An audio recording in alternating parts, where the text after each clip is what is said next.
नीतीश कुमार, क्या नीतीश कुमार पलटी मारेंगे? क्या नीतीश कुमार की party JDU single largest party बन सकेगी? क्या विधानसभा अध्यक्ष की कुर्सी भाजपा हथिया लेगी? क्या मंत्रिमंडल का विस्तार होगा या मंत्रिमंडल का गठन होने वाला है, पुनर्गठन होने वाला है? अमित शाह को पटना रातों रात क्यों आना पड़ा? आदि आदि ऐसे बहुत से सवाल हैं जो आपके जेहन में चल रहा होगा। आज इस वीडियो में इन्हीं बातों पर चर्चा और इसका विश्लेषण करेंगे। मित्रों नमस्कार, मैं हूं राकेश कुमार, आप देख रहे हैं मत अभिमत। मित्रों, बिहार की राजनीति में पहली बार हुआ है जब पूर्ण बहुमत के बाद भी सरकार चलेगी या नहीं, ऐसे प्रश्न उठ रहे हैं। बार बार पूछा जा रहा है कि मुख्यमंत्री नीतीश कुमार पलटी मारेंगे क्या? सबसे पहले तो जान लें कि जब जब नीतीश कुमार ने पलटी मारा है, एक्चुअली पलटी तो उसको हम तो नहीं कहते हैं, इसलिए कि मुख्यमंत्री तो वही रहते हैं, मतलब दूल्हा वही रहते हैं, केवल बाराती बदल जाता है, इसलिए इसको अब अगर पलटी मारना कहते हैं तो कही है। लेकिन जब जब ऐसी स्थिति आई है तब तक राजनीतिक परिस्थितियां कुछ अलग रही हैं, लेकिन इस बार स्थिति अलहदा है, अलग है। एनडीए पूर्ण बहुमत में है और तब ऐसी चर्चा इसलिए हो रही है कि दोनों बड़े घटक दल बीजेपी और जदयू को एक दूसरे पर विश्वास नहीं रहा।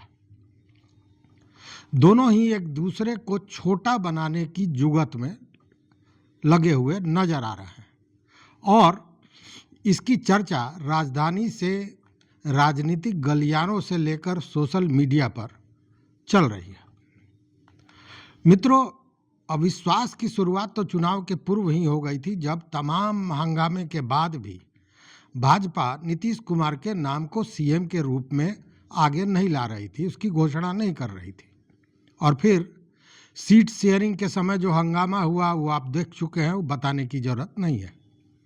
फिर नीतीश नाराज हुए, अड़ गए और भाजपा को बिना नीतीश को साथ लिए सत्ता हाथ में आती नजर नहीं आई, तो अंत में उनको सीएम बनाया गया।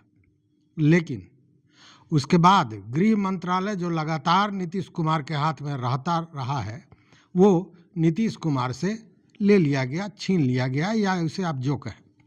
और सम्राट चौधरी जो डिप्टी सीएम भी हैं, उनको गृह मंत्रालय दे दिया गया। आप जानते हैं कि सम्राट चौधरी को बड़ा आदमी बनाने का बीड़ा उठाया है अमित शाह ने, तो इतनी इसको हल्के में लेने वाली बात नहीं है, इसलिए कि भविष्य में सम्राट चौधरी को ही भाजपा का सीएम के रूप में देखा जा रहा है।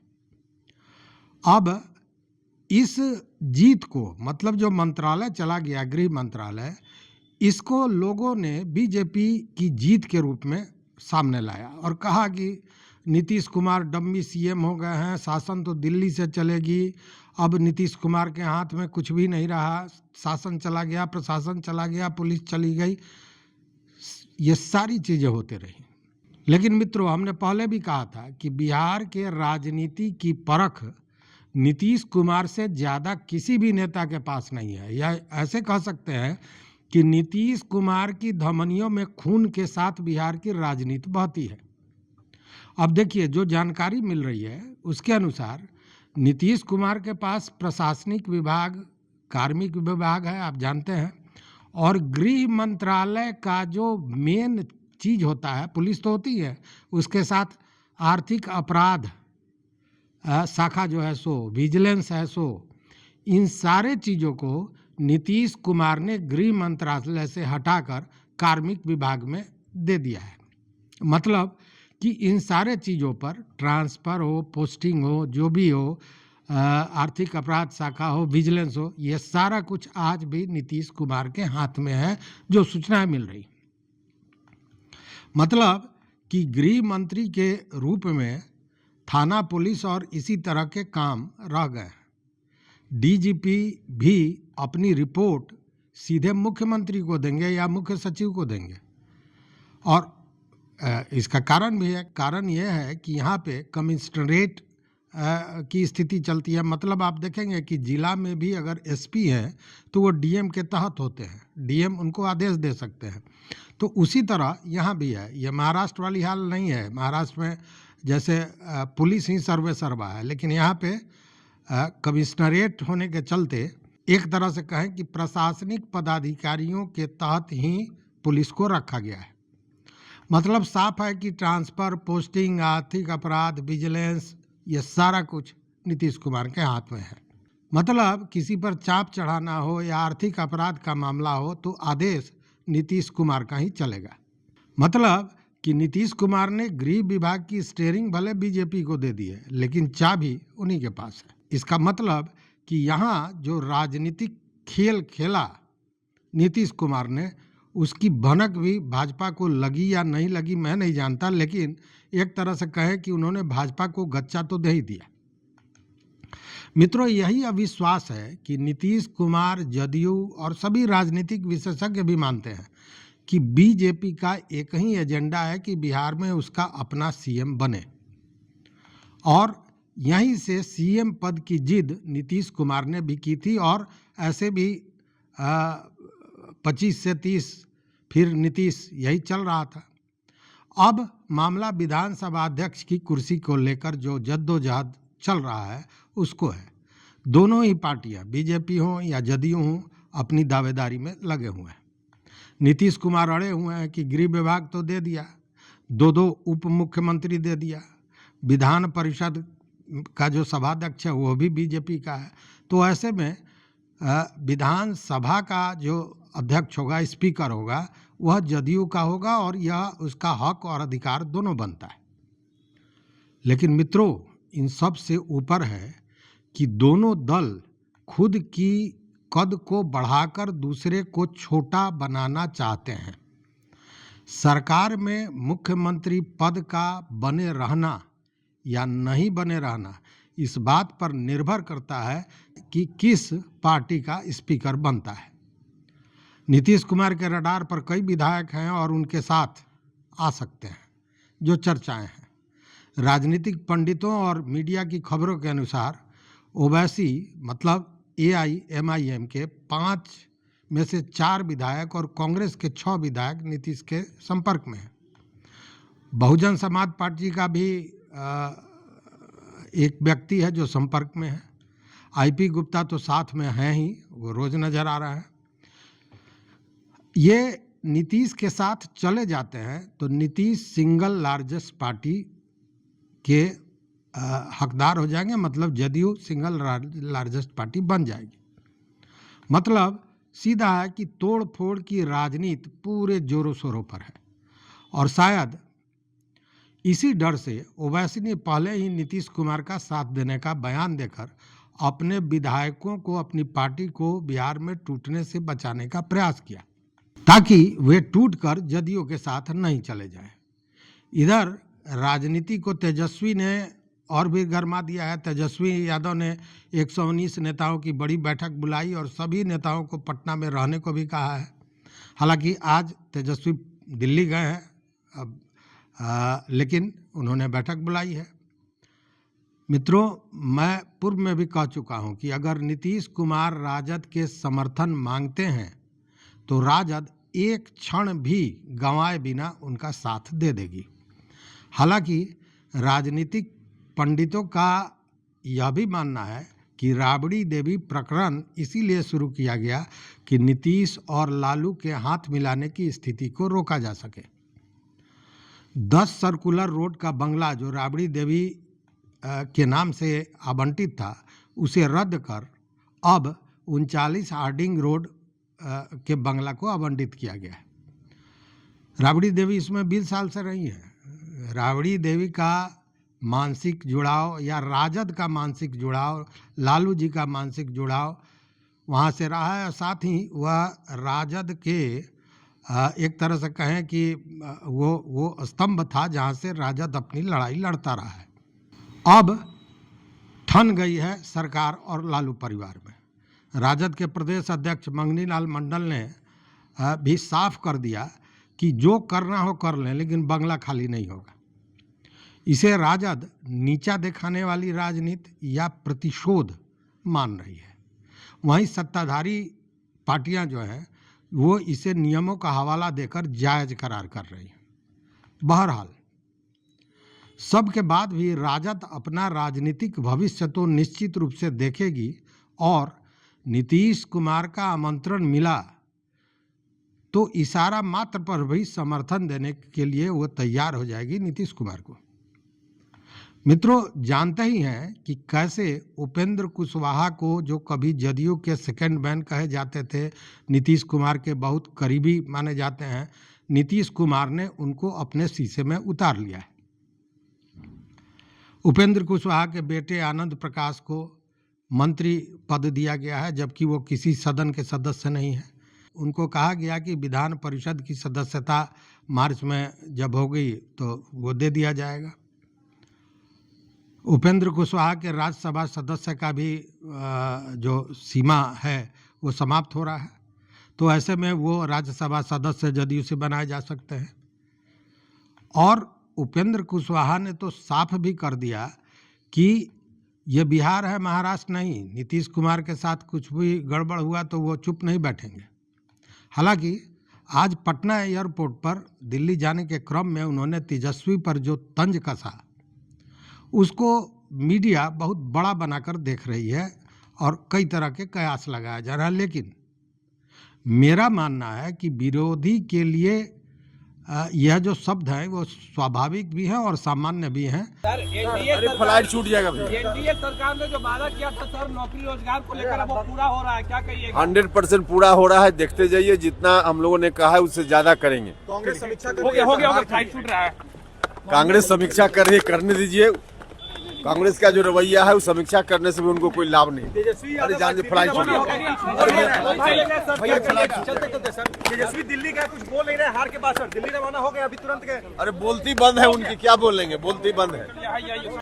इससे यह कयास लगाना कि नीतीश और लालू में हथमिलौल नहीं हो सकता है, यह बेमानी होगा। क्योंकि कल परसों उपेंद्र कुशवाहा ने जो ट्वीट पर कहा था कि मेरे गुरुजी, मतलब नीतीश कुमार के बारे में, कि उन्होंने कहा है कि खाना सामने हो और मक्खी भिनभिनाने लगे तो बाएं हाथ से मक्खी को उड़ाते जाइए और दाएं हाथ से खाते जाइए। इस पर इसका पूरा विश्लेषण भी हमने किया था और वह कहीं ना कहीं स्पष्ट कर रहा था कि कौन मक्खी है और किसको उड़ाना है और क्या खाना खाना है। मतलब कि हर परिस्थितियों में नीतीश कुमार सीएम बने रहें और उसके लिए जो भी करना होगा वो किया जाएगा। अब जरा परिस्थितियों पर ध्यान दीजिए तो बातें साफ हो जाएगी कि नीतीश कुमार दो राजनीतिक सूत्र पर काम कर रहा है। दो योजनाएं हैं, दो अस्त्र एक साथ वो साधने की कोशिश कर रहा है। एक तो वह जदयू को इतना बड़ा बनाने की कोशिश में है, सिंगल लार्जेस्ट पार्टी बनाने की कोशिश में है कि राज्यपाल सरकार बनाने के लिए अगर बुलावें तो उन्हीं को बुलावें, मतलब जदयू को बुलावें। और दूसरे, इतना समर्थन प्राप्त कर लिया जाए कि बीजेपी से अलग भी स्थिति बनी रहे, अस्तित्व बना रहे। कैसे होगा आप समझ रहे हैं पूरी तरह। देखिए मित्रों, ये होगा तब जब नीतीश कुमार खुद अपना घर बचा लेते हैं।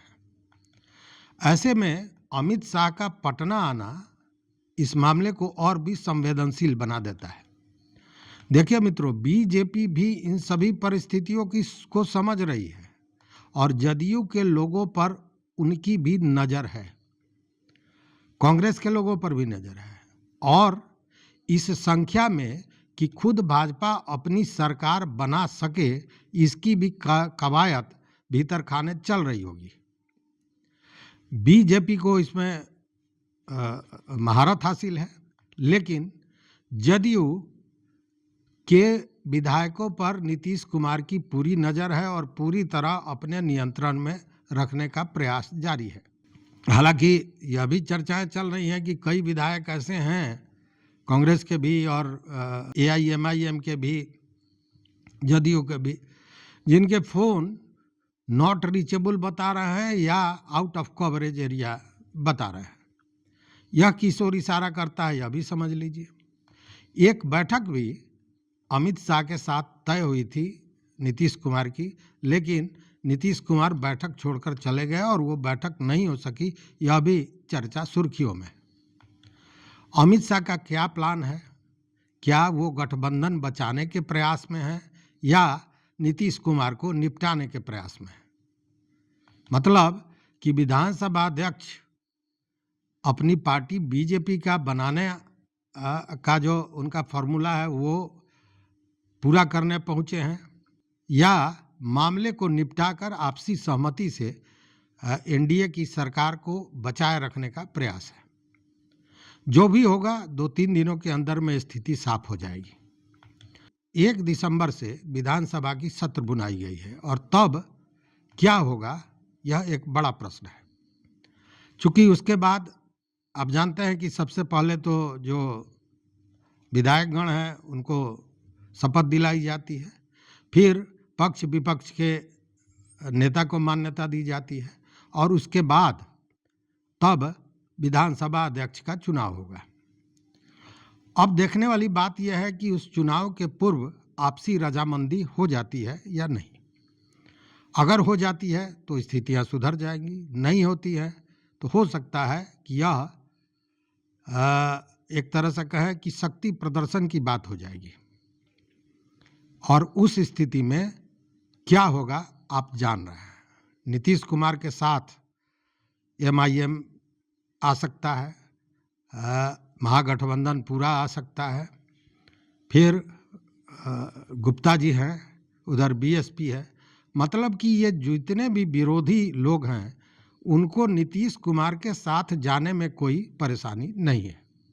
वैसे में भाजपा अकेली पड़ सकती है, इसीलिए भाजपा निश्चित रूप से चाहेगी कि उसके बीच में ही, उसके पूर्व ही स्थितियों को सामान्य कर दिया जाए। लेकिन अभी तक दोनों ही अपने अपने अभियान में जुटे हुए हैं।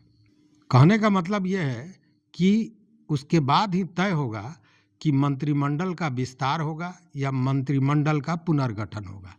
मित्रों, ये बात कहने की जरूरत इसलिए पड़ रही है कि अगर चुनाव होता है अध्यक्ष पद का, उस स्थिति में दोनों आमने सामने हो जाएंगे। मतलब एक फ्रेंडली फाइट हो जाएगा जदयू और भाजपा का। और फ्रेंडली फाइट कितना खतरनाक होता है यह अभी आप देख चुके हैं, जब कांग्रेस और राजद के लोग 9-10 जगहों पर फ्रेंडली फाइट किए हैं और सारे लोग बुरी तरह हार की मुंह उन लोगों को देखनी पड़ी है। वैसे में यह जानी हुई बात है कि नीतीश कुमार भारी पड़ेंगे, लेकिन ऐसा नहीं है कि अमित शाह जैसे धुरंधर राजनीतिज्ञ इन सारे चीज़ों को नहीं समझ रहे हैं। क्योंकि जो भाजपा का सपना है वह तभी पूरा होगा या नहीं होगा, दोनों ही परिस्थितियां तभी बनेंगी जब NDA की सरकार बनी रहती है। और अगर चुनाव हो जाता है उस स्थिति में NDA के सरकार बने की संभावना न के बराबर है। और इसीलिए हमने कहा कि तब क्या होगा ये देखना पड़ेगा कि मंत्रिमंडल का विस्तार होता है या मंत्रिमंडल का पुनर्गठन होता है। समझिए इस कथन को और बताइए कि आप क्या सोचते हैं, आपका क्या विचार है, आपका क्या मत है, ज़रूर हमारे कमेंट बॉक्स में बताइए। मित्रों, चैनल पर नए हो तो सब्सक्राइब कीजिए, लाइक कीजिए, दोस्तों के साथ शेयर कीजिए और अपना विचार जैसा मैंने कहा ज़रूर दीजिए, चूँकि आपका विचार हमारा मार्गदर्शन करता है। बहुत बहुत धन्यवाद, कोटिशः आभार।